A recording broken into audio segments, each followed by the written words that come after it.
Salut à vous tous, bienvenue sur CC Info 91, la chaîne YouTube consacrée aux non-voyants. Présenté par Alain Leclerc, avec Pascal Cusson.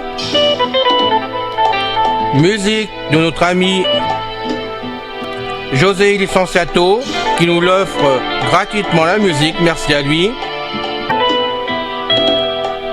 Soyez tous et bienvenus sur la chaîne.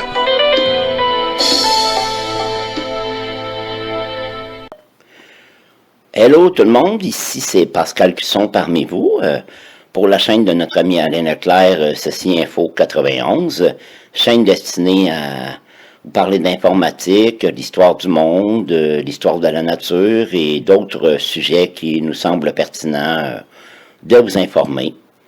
Aujourd'hui, nous allons continuer notre série de fascicules sur les recettes. Je demanderai à tout le monde de parler de la chaîne autour de vous, sur les murs de vos réseaux sociaux, parmi vos amis, peut-être même dans une signature, dans votre signature électronique, dans vos emails. Ce serait bien apprécié. Merci.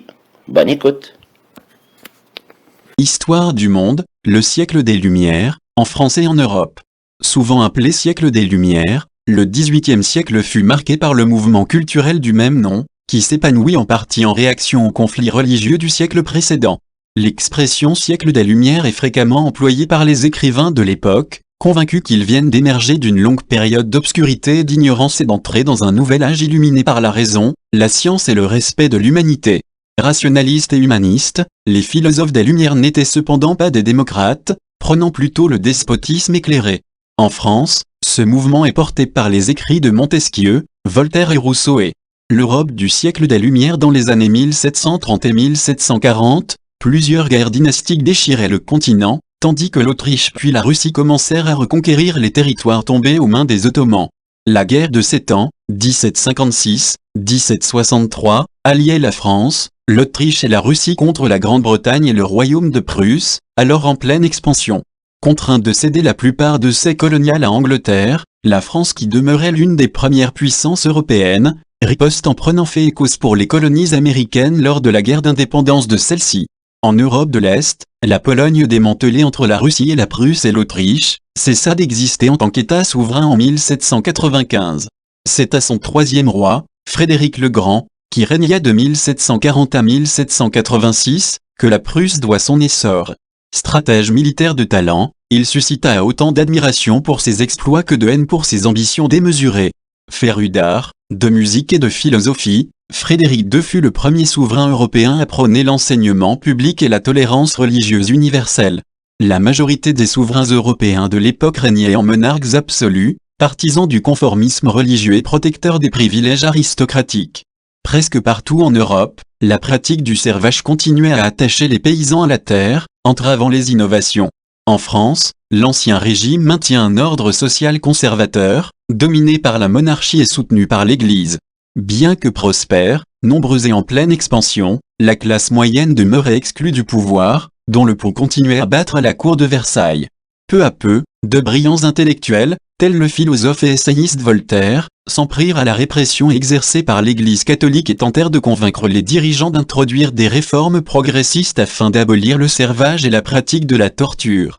Osez savoir sur le plan des idées, ce siècle est marqué par un essor de la pensée rationaliste, l'esprit scientifique prenant le pas sur la réflexion métaphysique. Il s'agit de découvrir les lois de fonctionnement de la matière ou des sociétés humaines, par des observations dégagées d'a priori dogmatiques.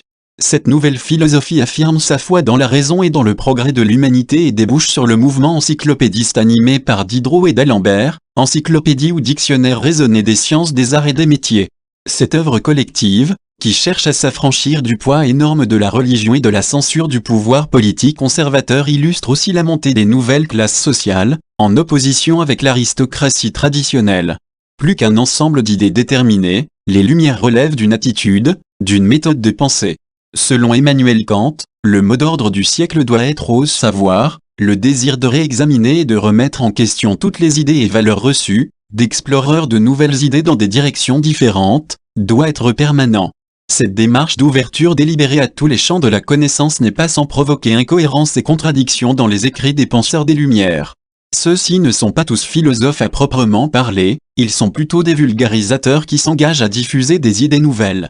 Ils se plaisent à se qualifier de parti de l'humanité, pour s'attirer les faveurs de l'opinion publique, écrivent des pamphlets et des tracts anonymes et rédigent des articles pour des revues et des journaux fraîchement créés. Les limites de la critique, ces penseurs ne sont cependant ni les annonciateurs de la société du XIXe siècle ni des pré-révolutionnaires. Voltaire passe sa vie à tenter de se faire accepter par la haute noblesse, ne rêve que de despotisme éclairé et fait preuve d'un antisémitisme et d'un racisme inquiétant. Denis Diderot et, plus encore J. Rousseau, par leur hymne à l'homme naturel, non corrompu par la société moderne, s'inscrivent autant dans la sensibilité pré-romantique que dans le courant scientifique moderniste. Les physiocrates sont surtout préoccupés par le développement de l'agriculture et du commerce, et n'accordent aucun intérêt aux nouvelles techniques productives, alors que la révolution industrielle couve en Grande-Bretagne. Nulle part, sauf chez Rousseau, n'apparaît non plus une réflexion sérieuse sur les inégalités sociales ou sur le sort des plus pauvres. Seul Condorcet propose des réformes progressistes, qui seront ultérieurement appliquées. En définitive, ces auteurs expriment les limites du développement d'une pensée issue des milieux influencés par l'essor économique du siècle, mais aussi par les bouleversements sociaux qui l'entraînent. Mais, pour l'heure, ce XVIIIe siècle des Lumières n'est que l'aboutissement des transformations propres à la société féodo-marchande. C'est pourtant de ce bouillonnement d'idées et de ces réflexions sur les imperfections sociales qu'émergeront les modes de pensée qui domineront la période révolutionnaire. Le siècle des Lumières en France. La France constitue l'épicentre de la pensée des Lumières. Le philosophe politique et juriste Voltaire en est l'un des premiers représentants. Après plusieurs œuvres satiriques sur les revers de la civilisation occidentale, il publie son étude monumentale, De l'esprit des lois, 1748. François-Marie Arouet, août 1694-1788, dit Voltaire, est une autre figure emblématique des Lumières. Un des plus grands écrivains français, il consacra sa vie à fustiger la tyrannie, l'intolérance et l'injustice. Son esprit acéré lui valut plusieurs séjours à la Bastille et près de 30 ans d'exil, dont une partie en Grande-Bretagne, pays qu'il admirait pour sa liberté de pensée. Dans les années 1750, Frédéric II de Prusse lui offrit l'asile dans son palais de Sans Souci. Voltaire entretenait également une correspondance suivie avec Catherine II, impératrice de Russie. Une foi inébranlable en la dignité de l'homme, non pas en tant que sujet du roi mais en qualité d'individu, sous-tendait la pensée des philosophes des Lumières. Le succès de la Révolution américaine, soutenu par la France, ne fit que les conforter dans leurs convictions. C'est dans les écrits de Jean-Jacques Rousseau que ces idées trouvèrent leur expression la plus aboutie. Ces traités politiques, notamment du contrat social, 1762, mettent l'accent sur la liberté individuelle, et contribuèrent à forger le contexte intellectuel dans lequel allaient se développer les grands débats de la Révolution. En outre, l'approche de Rousseau à l'égard de la nature défricha le terrain sur lequel allait s'épanouir le romantisme du début du XIXe siècle. Le mouvement intellectuel des Lumières se distingue par son caractère profondément cosmopolite et antinationaliste. Emmanuel Kant en Allemagne, David Hume en Écosse, César Beccaria en Italie et Benjamin Franklin et Thomas Jefferson dans les colonies britanniques d'Amérique, entretiennent tous d'étroits contacts avec les philosophes français, tout en collaborant eux-mêmes activement au mouvement. Le triomphe des idées des Lumières pendant la première moitié du XVIIIe siècle, plusieurs chefs de file des Lumières sont emprisonnés pour leurs écrits, et la plupart d'entre eux doivent subir la censure gouvernementale et les attaques de l'Église. Les dernières décennies du siècle sont cependant marquées par le triomphe des idées des Lumières en Europe et en Amérique. Dans les années 1770, les philosophes de la seconde génération reçoivent des pensions gouvernementales et prennent le contrôle d'institutions culturelles prestigieuses. L'augmentation spectaculaire du nombre de journaux et de livres publiés garantit une large diffusion de leurs idées. Les expériences scientifiques et les écrits philosophiques sont à la mode dans de nombreuses couches sociales, même auprès de la noblesse et du clergé. Un certain nombre de monarques européens adoptent aussi quelques-unes des idées ou, du moins, du vocabulaire des Lumières.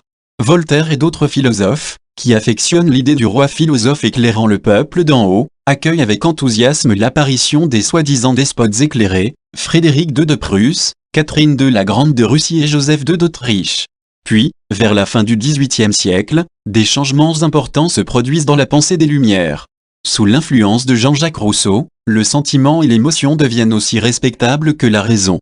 Dans les années 1770, les écrivains étendent le champ de leur critique aux questions politiques et économiques.